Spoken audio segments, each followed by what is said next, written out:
Division 7, ladies! The Inequality is going up against the mighty Minion Army. MMA on the right side, Volskaya Foundry is the first map in the best of 3.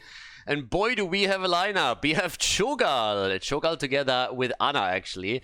Jillian on Cho. We have Elia on Jaina. We have Ezra on Mal'Ganis. Kenny on Gal. And Jim Beam on Anna.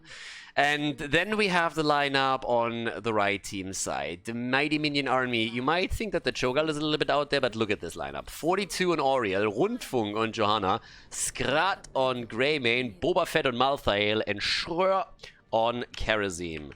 So what happened here? So pretty much what's apparently happened is that the Inequalities early on decided that they want to draft Cho'Gall in this game. And all of a sudden, the Mighty Minion Army decided that, oh my god, guys, we need percentage damage. We need a lot of that, or we're gonna die. We're all gonna die. We're gonna die. So they drafted everything that they could. I just assumed that Tychus and Leo were probably banned out in this case, but they went straight in for Kerosene, so they have the 7-sided strike. They went in for Greymane. They went in for Malthael. So they pretty much just said, hey, we need to throw everything against Cho'Gall that we can possibly throw at him, because if we don't do that, we're gonna lose the game. And this is honestly something that I very, very much so would advise people to not do. For pretty simple reasons. If you just focus on a single hero on the opponent's side, you're neglecting a lot of other things. And this double support setup that they currently have going for themselves now is very likely not really gonna do the trick. It's gonna be a bit tricky. Now, granted, Cho'Gall has to be careful of a few of these things, but you would be much better advised to draft a proper combo, get a little bit of CC going so you can lock him down, and then play around that. Another aspect is, of course, that if the opponent plays Cho'Gall, he has only 4 bodies on the map, so you can try and out-rotate. On a big map like this, there are definitely some advantages that you get through it, and that can be exploited too. But it's a little bit the same principle as when you're going up against, let's say, a strong auto attacker on the opponent's side, Illidan, for example, in the melee variation, and then you go to that knee-jerk reaction where you think, oh my god, we need to get all the blinds! And all of a sudden you're running around with Lily and you're like, well, that might not have been the best choice for us either. As it stands, let's check out how this is actually going to go for the teams. Quick reminder, of course, this is Division 7, so we're looking at the bottom of heroeslaunch.gg. If you want to play in an amateur league yourself, no matter if you're a plastic player, a wood league player, or whatever, you can definitely do that. Grandmasters are obviously welcome here too. But when we're talking about Division 7, which is the lowest division in the league, then we're mostly looking at bronze to gold on average. A couple of plats every now and then sprinkled into it.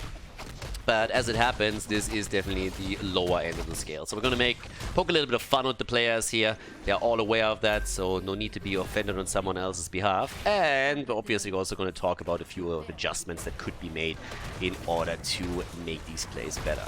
But let's check out how this is going to go. First objective is already coming up soon, so the teams have to go for that. In the meantime, we have a little skirmish at the top. We still have also items taken by both of them, but as you can see, at least the healing beacon has not been attacked, so nobody wanted to go for it. Support camp is still up, and at the bottom of the map, Mal'Ganis is dealing with Malthael right now.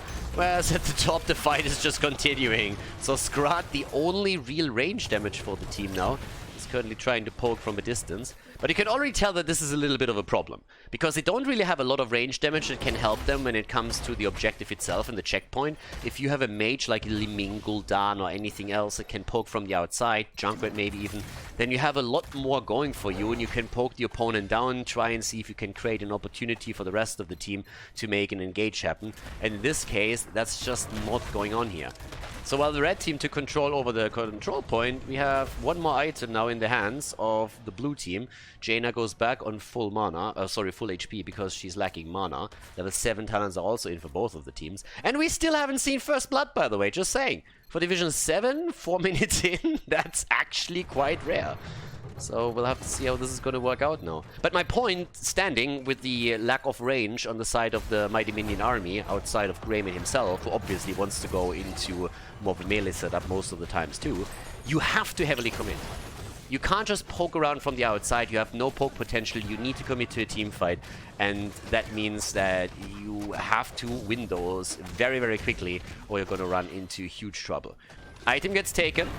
from the Mighty Minion army. I like that. So they're playing around this quite nice. I have no idea what Johanna's doing there. Like, no clue whatsoever. Why Johanna just felt the need to solo walk on this one. Greymane isn't even here, so they're currently engaging into more or less a 4 versus 5.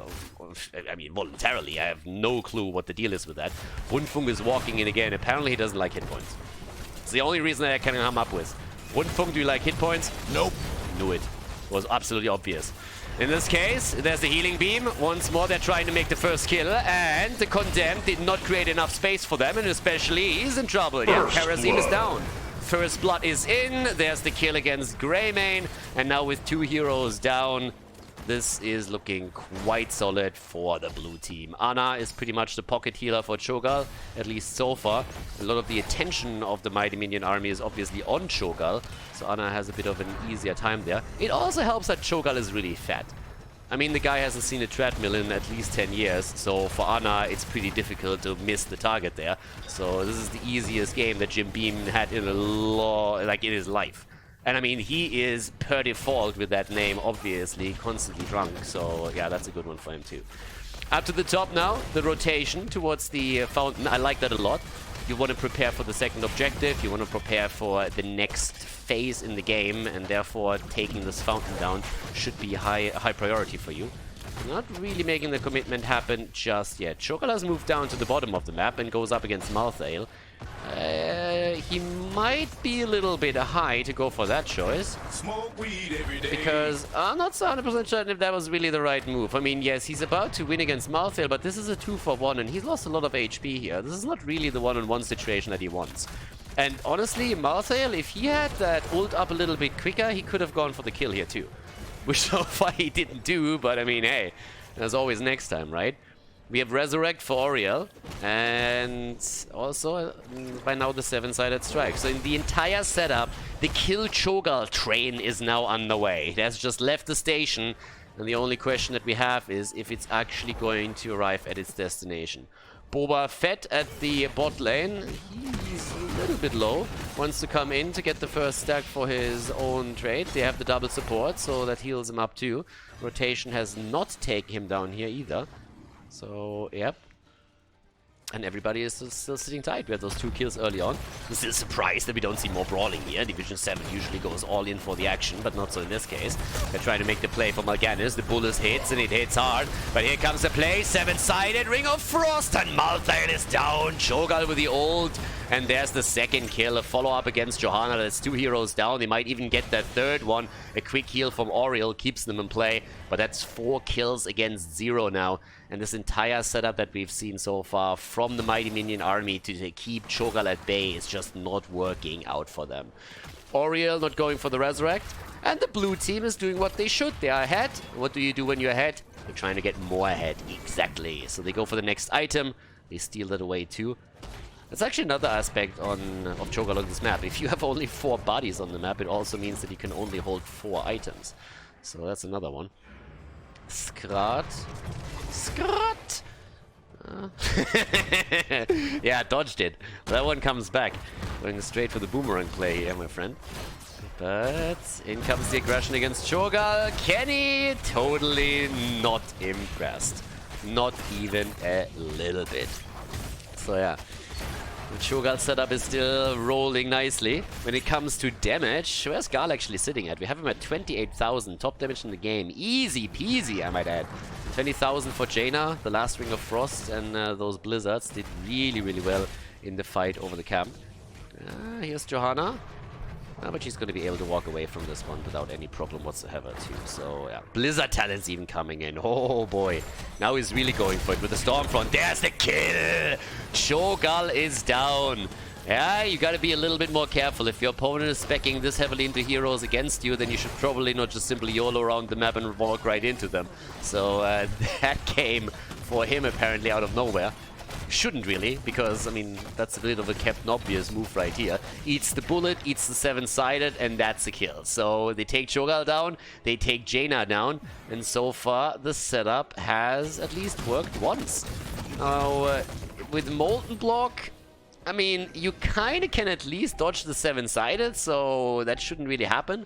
Once you see Kharazim coming in and activating his ult, you should just simply pop your level 13, and then you're more or less good to go.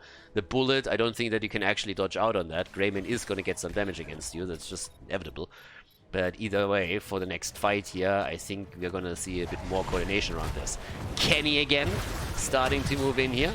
Rundfunk is obviously at the top and is now signaling to the rest of his team that he's in a good position, as he should. I mean, with that name, you can at least expect good communication from the boy. And with 4 kills against 13 now, we have the approach for the second protector. A little bit of experience is lost at the bottom of the map as the wave gets escorted in, but it's still level 14 for both sides. There's no talent advantage here. And they're starting to go for the setup. Oriel with a whip, bam, and here's the 7-sided. Where's the Molten Block? A little bit late, buddy. The reaction time of a drunk panda, if you ask me, but Kharazim is still dead. They go for Greymane, he's down 2. The lack of range poke is a problem, and here comes another kill as Johanna gets eliminated. And they are all getting wrecked. A quick revive at least brought Kharazim back there, trying to get the kill, and they can! Nice last rites from Malthael, but he is dead too. That's a big problem for him now as well. And yep, with that, they're starting to still try and fight over here, but it's only supports that are left. It's kind of cute to see Kharazim with an Oriel trade. That's not a lot of energy that you're gonna get here. That is not really going to do a whole lot for you. And, well, Oriel's sitting there is like, yeah, what else am I going to do? And she has a point. But now with 8 kills against 5, we still have top side. This one about to be taken, which is going to give them a huge amount of pressure on the top lane. There's not a single fort that has been taken down, by the way. And the fight is still going on. Greymane comes in, and he is angry. Yeah, that wolf is angry, and you can actually understand why. I mean, look at the skin of Jaina. He thinks it's Red Riding Hood.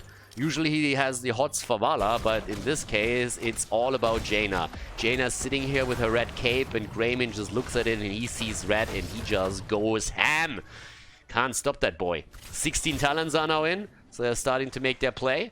And there's a 16 on the other side as well. So both of the teams with even talents once again as we're preparing for another big battle right here. Oriel now with the Reservoir of Hope. Greymane with the Executioner. They go in once again. 7-sided after the stun. Perfectly timed. No Molten Core. The Ring of Frost does the damage, and they get the kill in against Malthael. So it's a 2-for-1 trade, at least for now. 3 heroes still in, and Oriel with the Resurrect brings Malthael back. The aspect of death, baby. Yeah, he dishes it out, and he experiences it as well. So far, well done. And that is going to be a protector. Red team with the comeback setup here. And I gotta give a shout out, especially to Johanna. That stun was absolutely perfect. Molten Core is fantastic if you're trying to dodge out on the damage that Kharazim can do to you with the 7-sided, if you're isolated. But if, yeah, you're stunned out, then there's no Molten Core, there's no dodge, you get the entire damage pushed onto you, and then you're just simply dead. So it's a little bit up to the rest of the team, the blue team that is, to walk into the range of the 7-sided in order to share the damage a bit and make sure that he doesn't die. But a good Molten Core here would be quite important, of course, as well. And now we also have the active reload, and we have the purifying darts, so that would really help quite a bit too in a lot of these cases. But let's see if the bot lane can be taken down. The fountain is gone. That's good for the next objective. That's really half the battle. That's definitely what they want to do here. So, as we can see, we have now with 9 kills to 7, still a little bit of a kill lead. Cho'Gall is still sitting tight here at the front. The team is pushing in. Greymane is doing a lot of work too. Top side, Malthael is fighting it out. And might actually try and go for his ult. Ring of Frost at the bottom. The kill against Oriel. And they're trying to get Greymane together with his 2. Well done. Up to the top. No kill against Mal'Ganis, as Malthael was trying to drop the ult. That did not work out for him.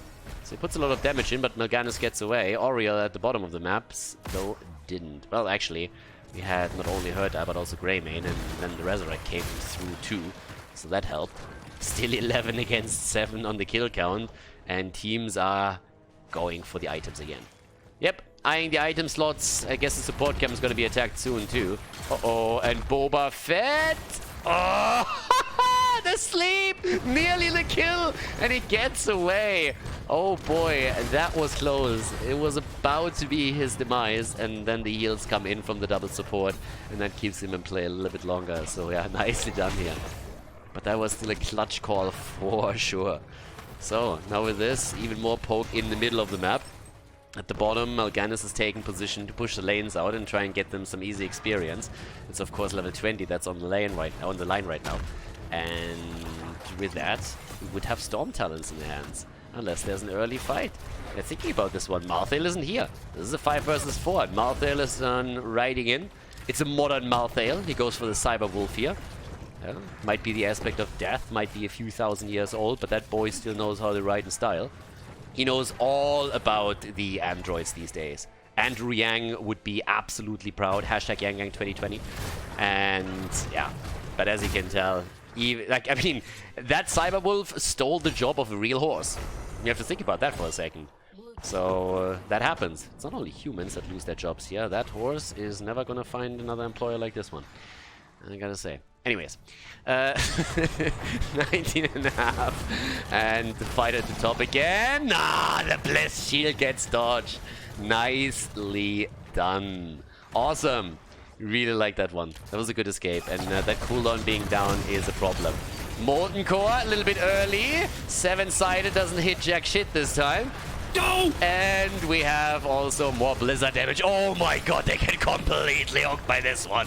Everybody is low, and this is a cleanup job. Can they get another kill? They cry. Aha! Oriel! She actually gets away, and the Resurrect is in. But the kill against Greymane. Johanna's back to business. Thanks to Oriel, she gets mad value out of her level 10 in this game. Now the level 20 talents are ready. And here we go. Bot lane, Malthael in the meantime has just said, like, you know what, fuck this. I'm gonna go in straight for the fort. I don't care about that. You guys can brawl all day long. I'm gonna take the fort. That's the more important part here. Runs a little bit in a circle. No particular reason. Just because he can. And everybody else is soon gonna join him at the bot lane to fight for Protector number 3 here. But not before taking another item. Yeah.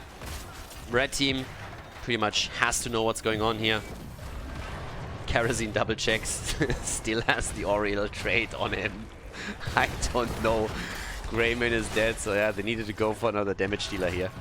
And, I mean, to be fair, he has 28,000 damage. But look at Cho'Gall for a second. Oh, the invade! And they're going for it! Ah, nearly getting Boba Fett too. But he's able to walk out of it.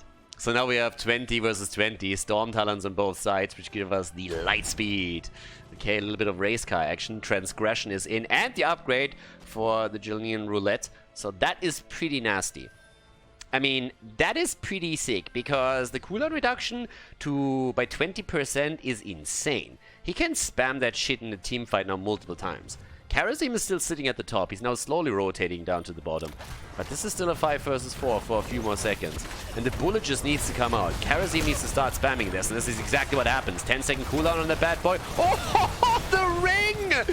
Ah, the easy double kill. Jaina comes in and rips them a new one. 4 heroes down, and they are getting absolutely murdered. They're trying the kill for Oriel, and that's an escape. Gives them the whip. But she still dies. Oriel down, the fort open, 5-man team wipe, baby, as they get brushed off the face of Volskaya Foundry. Now we have the Protector for the blue team too. 18 kills against 7. The anti-Cho'Gall setup has not really worked as they thought. They kind of forget about the fact that there are a few more heroes on the blue team, and that it's not only about Cho'Gall, as much of course as you have to respect him and maybe draft a little bit of percentage damage, but to completely screw up your entire composition just to add a bit more of that might not have been the smartest play here. As it stands though, we have now the keep about to go down, but at least Greymane is going to be back soon. It looks more and more though like they're attempting to go for the core directly, and they might be able to pull this one off. Malthael is back, so is Greymane, but that core is falling quickly, baby. Yeah, no chance, Lance. That one's gonna fall, and that's the lead. The Inequalities take the victory on map number 1 against the mighty minion army in Division 7 of Heroes Launch.gg.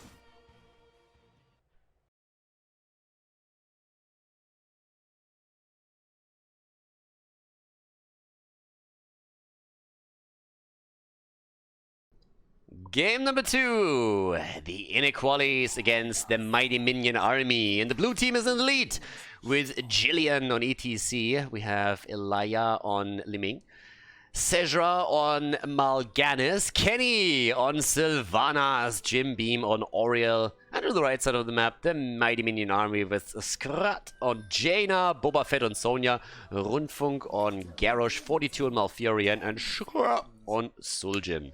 And we're getting a little bit more Suljin these days. It's all about the auto attacks. Now, again, this is a map where you, in theory, can get a few more stacks for him because the lanes are very close together, so we're going to rotate a little bit more aggressively. But can you really get enough? Already, no balls on the Suljin play. No Headhunter on level 1. Bone Slicer instead. Oh, that's a... Oh, okay, he didn't see that one coming. Surprise, motherfucker. No chance there for Mal'Ganis to do anything outside of walking away from the damage setup, but that should have been first blood. He definitely didn't see the attack coming. Rundfunk came in and said like, alright, let's go. But he survived. He, on the other hand, might not be so lucky. And... really? Okay, that has to be frustrating. That has to be very, very frustrating. First you don't get the kill against Mal'Ganis, then you don't get the kill against ETC. That seems a little bit weird. But face checking against Garrosh, the way that they're currently doing this, might not be the smartest idea, and I hope they catch on soon. Or it will be a very kill-heavy game for the red team eventually. I mean, they're going to get their kill eventually, aren't they?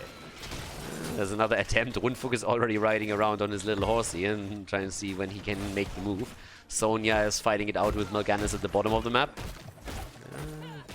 Sonya's a bit back into the meta now too. Well, not really all that much, but we see her a bit more, and it's actually kind of cool.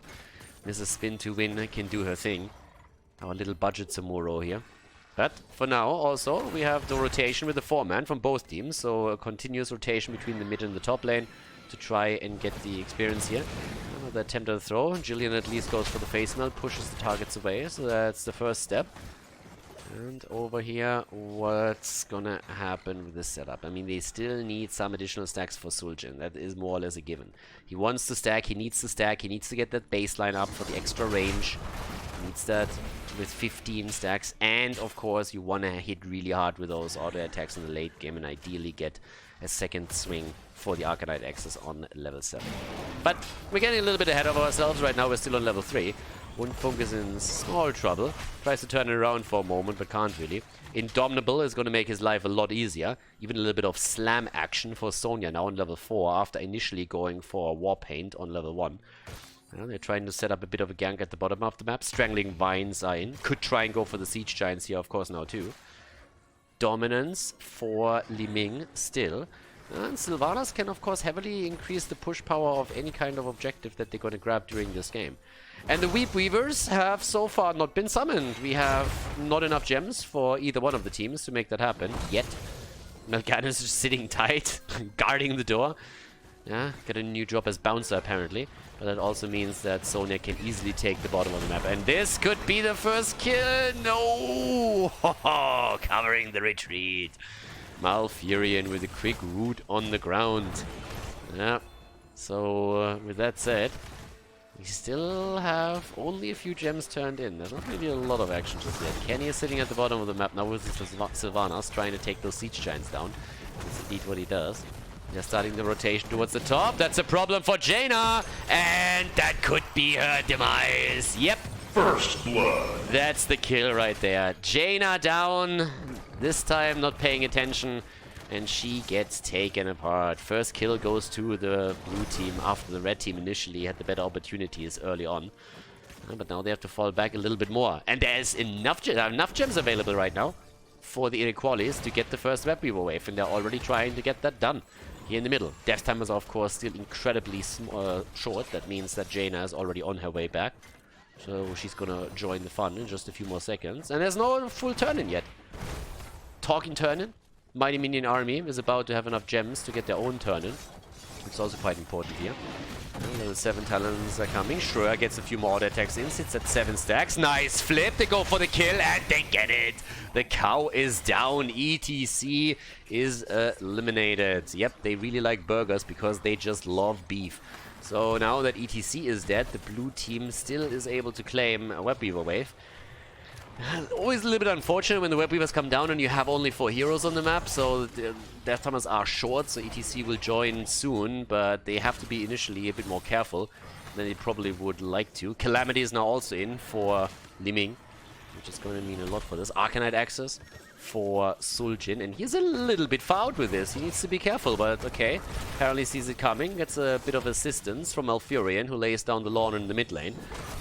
Immediately keeps everybody at bay here, but the defense top side has so far done taken care of that Web Weaver in pretty short order, so they can rotate into the middle now.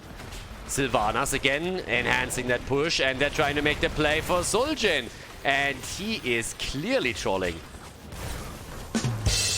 but is also able to walk away. Alright, so with that said, bot side also got defended. Sonya did her thing here. And in the middle of the map, the attack against Jaina again gets the whip into the wall, and that's her end. Second time that Jaina falls. Easy kills, but the counter kill. You want X? You get X. Liming down. They're trying to go for the next kill. The spin to win is not successful this time. Sonya falls. There's a lot of gems on the line all of a sudden as the teams are still fighting against each other. 14 stacks now for Suljin. Our boy is getting quite a bit done here on the baseline. He's just one single stack away from increasing his range too. The first crest reward from the Axis. So that's what we're going to see here. 15 stacks on his level 7. Depending on how long the game goes, he could be a force to be reckoned with in the late game. Definitely true here. Rundfunk with the turn-in attempt. He has 33. They can't lose him. They really need to make sure that they guard him quite a bit. And, well, Malfurion is around, so at least the heals are there. Jaina is back to business. A little bit of a frosty reception after she already died twice. So the team is probably not going to be too happy with her. Pay a little bit more attention. Talk about attention. It's party time, baby. And what a setup.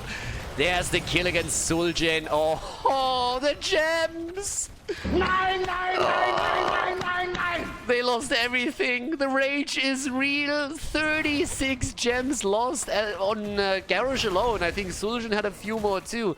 They just lost so many gems here, guys. They are not even close to the first turn-in. And there's a second turn-in about to be dropped by the blue team. A huge amount of momentum right now. The inequalities. Yeah, this is a little bit of an unequal setup that we have now. But damn, losing Garrosh was just too harsh. And I honestly didn't know that Garrosh can dance like this, but ETC, he brings out the best in people. He slides in and then he just goes for the full-on mosh party, and nobody can really resist there. He's a party animal and he's just showcasing it again. Sonya, by the way, going into leap here, so they want to be aggressive now and follow potentially up with the Ring of Frost. Now Suljin is once again with them. Sylvanas, though, is enhancing that push. They're making the play for the troll once more. They all want Axe, but he's not willing to give them any. Well, finally turns around and drops the Arcanite. It was about time. But here come the Web Weavers, and this could spell trouble. They're trying to get the setup. Where's the leap when we need it? It's not the leap we deserve, ladies. No, Boba Fett is sitting in the backline and says, yeah, don't have my jetpack ready. Don't know what to tell you here.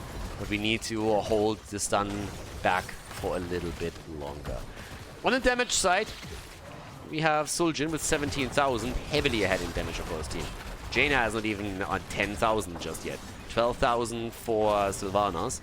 But Suljin at least is getting the numbers higher and higher and higher. He's doing fairly well with this, but there's a fort down at the bottom of the map. There has a fort falling at the top. Sonya gets taken apart. 6 kills against 2. It's a little bit of a rampage that we're seeing from the inequalities. They're just absolutely murdering them. Every single fort is gone now, and that's the outer circle of defense completely destroyed by the blue team. The mighty minion army, not so mighty at this point. They need a bit of a comeback, and they have the tools to set it up. I mean, a good Ring of Frost, for example, would do wonders here for them. But right now, it is still a fairly tricky prospect. Rundfunk is already signaling the team. Party time again. They're trying to go for it. Where's the leap when you need it? Well, Sonya isn't even here. ETC is down. So is Garrosh. Whoa! And there we go. Sonya goes in and... Nope. She tried. A for effort. A for effort. She tried. But with the Resurrect on ETC, we have now a 5 versus 3. And yeah, it's not really looking good for them. Camp gets stolen away.